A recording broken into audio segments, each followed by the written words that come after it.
Hello everyone, कैसे हो आप सभी। उम्मीद है आप सभी अच्छे होंगे और बढ़िया अपनी तैयारी कर रहे होंगे। आज का स्पेशल वीडियो उन लोगों के लिए है, ख़ास तौर पर जिन्होंने एग्ज़ाम दे दिए हैं और जिनके नंबर्स भी काफ़ी अच्छे आए हैं। तो उन लोगों में एक एक्साइटमेंट है कि एग्ज़ाम के बाद आखिर होगा क्या। मान लीजिए उनकी मेरिट लिस्ट में नाम भी आ गया, उसके बाद की क्या प्रोसेस है, तो वही मैं आज आप लोगों को बताने वाली हूँ। तो जैसे अगर आपके नंबर्स अच्छे हैं तो ज़ाहिर है आपका सिलेक्शन तो होना ही है, मेरिट लिस्ट में आपका नाम आएगा ही। अब उसके बाद क्या होना है, उसके बाद विदिन अ मंथ आपको डॉक्यूमेंट वेरिफिकेशन के लिए बुलाया जाएगा।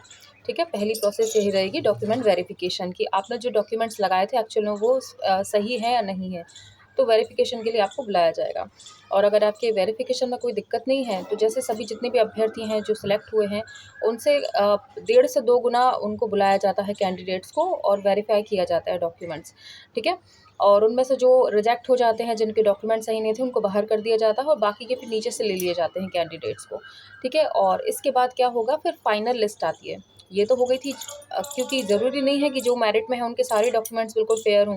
कई डॉक्यूमेंट्स ऐसे फर्जी भी लगा देते हैं तो वो तो बाहर हो जाएंगे। फिर जो नीचे के लोग हैं उनके नीचे जो लिस्ट में नाम थे उन लोगों को सिलेक्ट कर लिया जाता है। फिर एक फाइनल लिस्ट आती है कि मेरिट की सूची अलग से आएगी, जिसको फाइनल लिस्ट के नाम से जाना जाएगा, और उसमें जो कैंडिडेट्स हैं उन्हीं के लिए फिर जॉइनिंग लेटर आएगा। इस प्रोसेस में भी 1 से 2 महीने का टाइम लग जाता है। तो कुल मिलाकर ये होगा कि आपका एग्ज़ाम से लेके जॉइनिंग तक में कुल मिलाकर 5 से 6 महीने का टाइम आपको लग जाएगा। मतलब आपने पेपर जब दिया है तब से लेके आप 5-6 महीने एक्सपेक्ट करके चलना कि इतना टाइम तो लग जाएगा आपकी जॉइनिंग होने में। ठीक है, अब जॉइनिंग हो गई है। अब इसके बाद एक सवाल बहुत लोग कर रहे हैं, 3-4 कमेंट आए थे कल मेरे पास कि आप ट्रेनिंग तो वीडियो बनाएँ कि ट्रेनिंग कैसी रहेगी, क्या होगा? तो देखो, जैसे ही आपकी जॉइनिंग होती है तुरंत बाद मुश्किल है ट्रेनिंग हो, क्योंकि नहीं हो पाता इतने जल्दी। आपको टाइम लग जाएगा लगभग 1 से 2 महीने, या हो सकता है ज़्यादा भी लग जाए। क्योंकि मैं अगर अपनी बात करूँ तो जैसे मेरी जॉइनिंग हुई थी, मेरी तो बहुत लेट हो गई थी। जैसे 17 में हुई थी मेरी जॉइनिंग, फरवरी नहीं जनवरी 17 में हुई थी। और मुझे जो ट्रेनिंग मिली थी वो मिली थी मुझे कब, 2018 में, दिसंबर 2018 में वो टाइम था जब मुझे मिली हुई थी ट्रेनिंग, तब मैं गई थी। तो मतलब 1 साल से भी ज़्यादा टाइम हो गया था, उसके बाद मेरी ट्रेनिंग हुई हुई थी स्टार्ट। यानी काम अपन पूरा फील्ड पे रहते-रहते सीख लेते हैं, उसके बाद मुझे ट्रेनिंग मिली थी। लेकिन वो एक अलग बात होती है, पर्यवेक्षक में इतना नहीं होगा, इतना, क्योंकि उनकी एक तरह से कहना चाहिए पूरी तरह से गवर्नमेंट जॉब है, तो इतना ज़्यादा शायद डिले ना हो, तो उम्मीद कर सकते हैं जल्दी ही हो जाएगी। 5-6 महीने के अंदर आप मान लीजिए ट्रेनिंग होगी।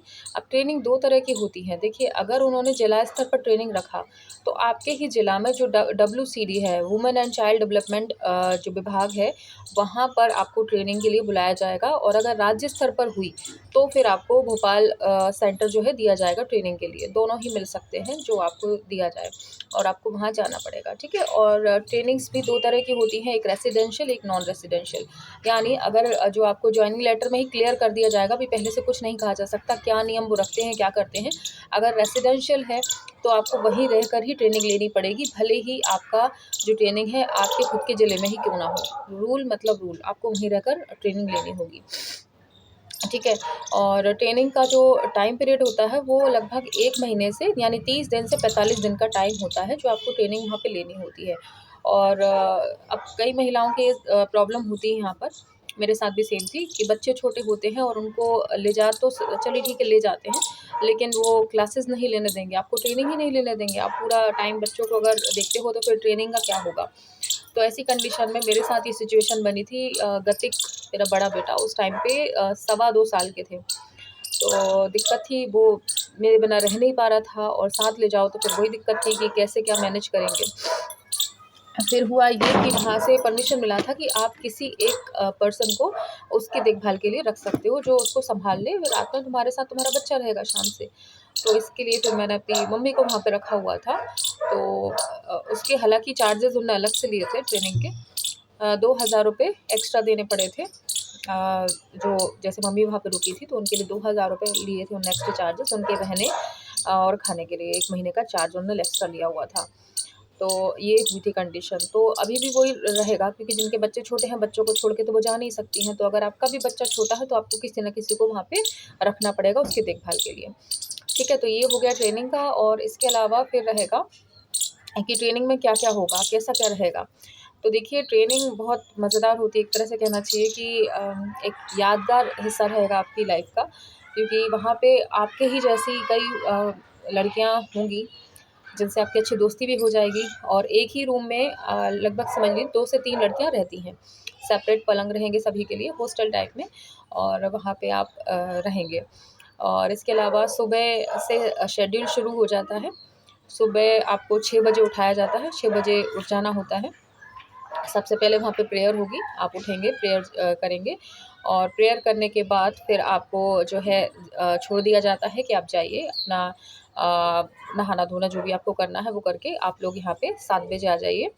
और यहाँ पे आने के बाद आपको चाय वग़ैरह दी जाएगी, तो आपको चाय वहाँ पे मिल जाएगी। 8 बजे के लगभग मिल जाती है चाय वहाँ पे, 4 बजे 8 बजे से चाय मिलना स्टार्ट हो जाती है। तो जो भी चाय लवर्स हैं उनके लिए 8 बजे बिल्कुल फ़िक्स टाइम पे पहुँचना है, चाय आपको पीनी है। इसके बाद फिर आप अपना और भी जो काम है अपना कर सकते हो, और इसके बाद आपको 9 बजे, सॉरी पौने 9 बजे शार्प आपको नाश्ता मिल जाता है, वो करके आप 9 बजे सीधे क्लास में आ जाते हैं। और 9 बजे क्लास आपकी स्टार्ट हो जाती है, आपको सिखाया जाता है जो भी विभाग से संबंधित जो भी काम होते हैं, अलग-अलग सब्जेक्ट्स होते हैं। अब जैसे योजनाएँ हैं, योजना की भी क्लासेस लगेगी कि कौन-सी योजनाएँ किस लिए हैं, आपको कैसे उनको करना है। इसके बाद हमारी महिलाओं के लिए, बच्चों के लिए कौन से एक्ट हैं, अगर महिलाओं पे कोई अत्याचार होते हैं तो आप क्या करोगे, क्या-क्या सुविधाएँ उनको दोगे। अलग-अलग तरह के सब्जेक्ट रहेंगे जो टीचर्स आपको गाइड करेंगे। और इसके बाद फिर 1 से डेढ़ बजे के लगभग आपका लंच होता है, जो 1 घंटे का रहता है, और उसमें आप अपना लंच करेंगे, फिर क्लासेस लगेंगी, और 4 बजे आपको फिर से इवनिंग चाय मिलेगी, और 5 बजे आपकी छुट्टी हो जाएगी। तो इस तरीके से आपकी 9 से 5 ट्रेनिंग का टाइम रहेगा, और 5 बजे आपकी छुट्टी होने के बाद आप चाहें तो थोड़ा बहुत कहीं जा सकते हैं घूमने के लिए आस-पास, लेकिन परमिशन लेने के साथ। जैसे आपको कहीं मंदिर वगैरह जाना है या पार्क में जाना है बच्चे के साथ, कहीं भी आप जा सकते हैं, लेकिन आपको अंधेरा होने से पहले वापस आना है, और आपको रजिस्टर बाकायदा साइन करके जाना है कि मैं इतनी देर में वापस आ रही हूँ। ठीक है? और फिर आप आ जाते हैं अपने रूम में, आप फिर जो चाहें वो कर सकते हैं अपने रूम में ही, चाहें तो वहाँ गार्डन भी होता है सामने, अब मेरे टाइम पे तो था, चाहे तो घूम सकते हैं वहाँ पर, बाहर बैठ सकते हैं, या अपने रूम में ही आराम कर सकते हैं, जो आप करना चाहें कर सकते हैं। इसके बाद रात 8 बजे डिनर का टाइम होता है, और फिर आपको अंदर जाना होता है, कमरे में ही फिर आपको रहना होता है, बाहर निकलने की परमिशन नहीं होती है। तो ये ट्रेनिंग का शेड्यूल रहेगा, और ये प्रोसेस आपकी पूरे 1 से डेढ़ महीने चल सकती है। तो ये शेड्यूल था जो मैंने आपको ट्रेनिंग का बताया। बहुत लोगों को एक्साइटमेंट थी कि हमारा सिलेक्शन लगभग तय है, तो हम कैसी क्या लाइफ़ जीने वाले हैं आगे। तो ये छोटी-सी प्रोसेस थी, और हाँ, इसके साथ-साथ आप लोगों को फील्ड विज़िट भी कराई जाएगी। फील्ड विज़िट से मतलब है आस-पास जो आंगनवाड़ी केंद्र है, वहाँ पर आपको एज़ अ सुपरवाइज़र पहुँचाया जाएगा। पहुँचाया जाएगा से मतलब ग्रुप में ही लेके जाएँगे। 6-7 आंगनवाड़ी जितनी भी आस-पास हैं विज़िट कराएँगे, और वहाँ पे एज़ अ बिल्कुल सुपरवाइज़र की तरह आपको बिहेव करना है। और आप कैसे एक तरह से कहना चाहिए डेमो आपको दिया जाएगा। आपको ही देना है डेमो कि मैं सुपरवाइज़र बन के ऐसे बात करूँगी, ऐसे जो है। तो आपके जो ट्रेनर्स रहेंगे वो ऑब्ज़र्व करेंगे कि आपने ठीक से ट्रेनिंग ली है, या आपको आप में जो एक तरह से कहना चाहिए आपका जो पर्सनैलिटी है वो डेवलप की जाती है एज़ अ सुपरवाइज़र। तो ये सारा सब कुछ वहाँ पे रहेगा, और लास्ट में जब विदा होगी, आपकी ट्रेनिंग ख़त्म हो जाएगी, तो एक ग्रुप फ़ोटो के साथ आप फिर अपने-अपने घर को वापस हो जाते हैं। तो ट्रेनिंग की प्रोसेस थी। उम्मीद है वीडियो पसंद आया होगा, और अन्य कोई आपकी क्वेरी है जो आप चाहते हैं कि मैं शेयर करूँ आप लोगों से, तो आप बिल्कुल बेझिझक कमेंट कर सकते हैं। नेक्स्ट वीडियो मैं उस पे बना दूँगी। Okay, thank you.